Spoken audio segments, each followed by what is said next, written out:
Book 2, Chapter 12. Whether, when invasion is imminent, it is better to anticipate or to await it. I have often heard it disputed by men well versed in military affairs, whether, when there are two princes of nearly equal strength, and the bolder of the two proclaims war upon the other, it is better for that other to await attack within his own frontier, or to march into the enemy's country and fight him there. And I have heard reasons given in favor of each of these courses. They who maintain that an enemy should be attacked in his own country cite the advice given by Croesus to Cyrus when the latter had come to the frontiers of the Machiavelli to make war on that people, for word being sent by Tomyris, their queen, that Cyrus might, at his pleasure, either enter her dominions, where she would await him, or else allow her to come and meet him. And the matter being debated, Croesus, contrary to the opinion of other advisers, counseled Cyrus to go forward and meet the queen, urging that were he to defeat her at a distance from her kingdom, he might not be able to take it from her, since she would have time to repair her strength. Whereas, were he to defeat her within her own dominions, he could follow her up on her flight, and without giving her time to recover herself, deprive her of her state. They cite also the advice given by Hannibal to Antiochus when the latter was meditating a war on the Romans. For Hannibal told him that the Romans could not be vanquished except in Italy, where an invader might turn to account the arms and resources of their friends, whereas anyone making war upon them out of Italy and leaving that country in their hands would leave them an unfailing source whence to draw whatever reinforcement they might need. And finally, he told him, that the Romans might more easily be deprived of Rome than of their empire, and of Italy more easily than of any of their other provinces. They likewise instance Agathocles, who, being unequal to support a war at home, invaded the Carthaginians, by whom he was being attacked, and reduced them to sue for peace. They also cite Scipio, who, to shift the war from Italy, carried it into Africa. Those who hold a contrary opinion contend that to have your enemy at a disadvantage, you must get him away from his home, alleging the case of the Athenians, who, while they carried on the war at their convenience in their own territory, retained their superiority, but when they quitted that territory and went with their armies to Sicily, lost their freedom. They cite also the fable of the poets, wherein it is figured that Antiochus, king of Libya, being assailed by the Egyptian Hercules, could not be overcome while he awaited his adversary within the bounds of his own kingdom, but so soon as he was withdrawn from these by the craft of Hercules, lost his kingdom and his life.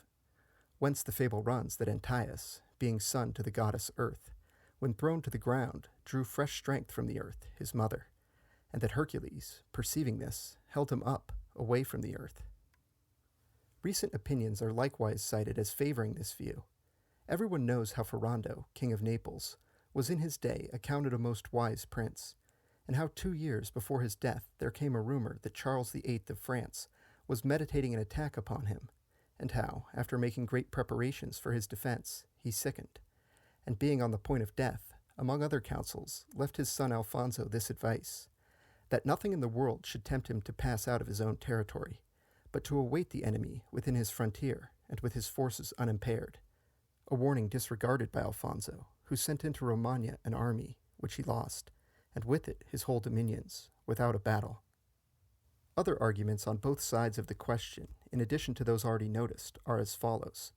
He who attacks shows higher courage than he who stands on his defense, and this gives his army greater confidence.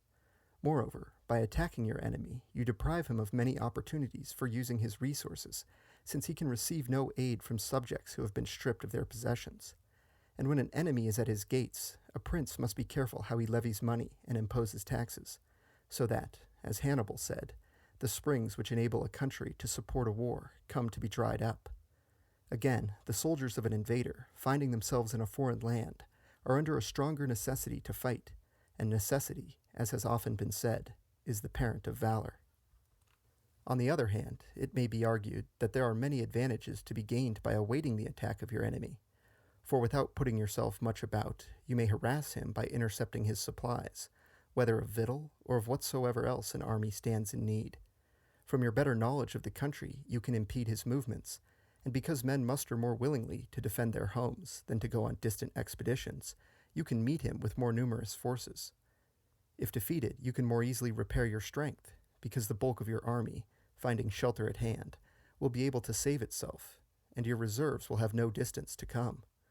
In this way, you can use your whole strength without risking your entire fortunes, whereas in leaving your country, you risk your entire fortunes without putting forth your whole strength.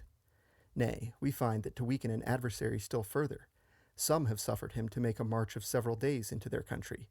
and even to capture certain of their towns, that by leaving garrisons in these, he might reduce the numbers of his army, and so be attacked at greater disadvantage. But now to speak my own mind on the matter, I think we should make this distinction. Either you have your country strongly defended, as the Romans had, and the Swiss have theirs, or, like the Carthaginians of old, and the King of France and the Italians at the present day, you have it undefended. In the latter case, you must keep the enemy at a distance from your country, for as your strength lies not in men, but in money, whenever the supply of money is cut off, you are undone, and nothing so soon cuts off this supply as a war of invasion,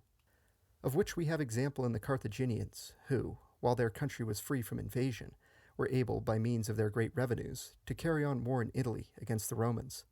but when they were invaded could not defend themselves, even against Agathocles. The Florentines, in like manner, could make no head against Castruccio, lord of Lucca, when he attacked them in their own country, and to obtain protection were compelled to yield themselves up to King Robert of Naples.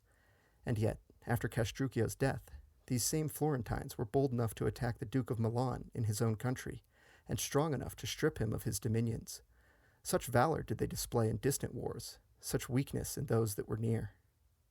But when a country is armed as Rome was, and Switzerland now is, the closer you press it, the harder it is to subdue,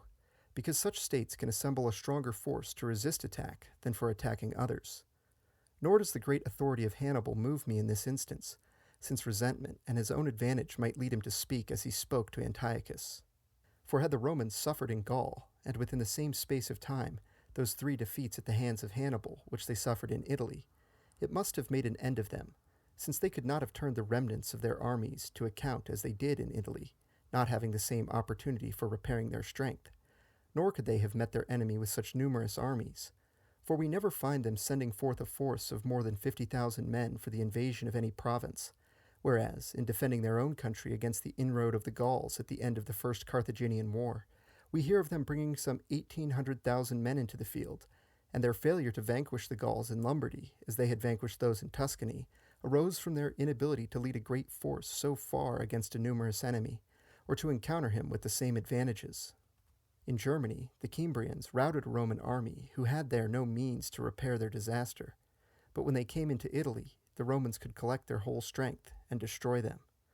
Out of their native country, whence they can bring no more than 30 or 40,000 men, the Swiss may readily be defeated, but in their own country, where they can assemble 100,000, they are well nigh invincible. In conclusion, therefore, I repeat that the prince who has his people armed and trained for war should always await a great and dangerous war at home, and never go forth to meet it. But that he whose subjects are unarmed, and whose country is not habituated to war, should always carry the war to as great a distance as he can from home. For in this way each will defend himself in the best manner his means admit.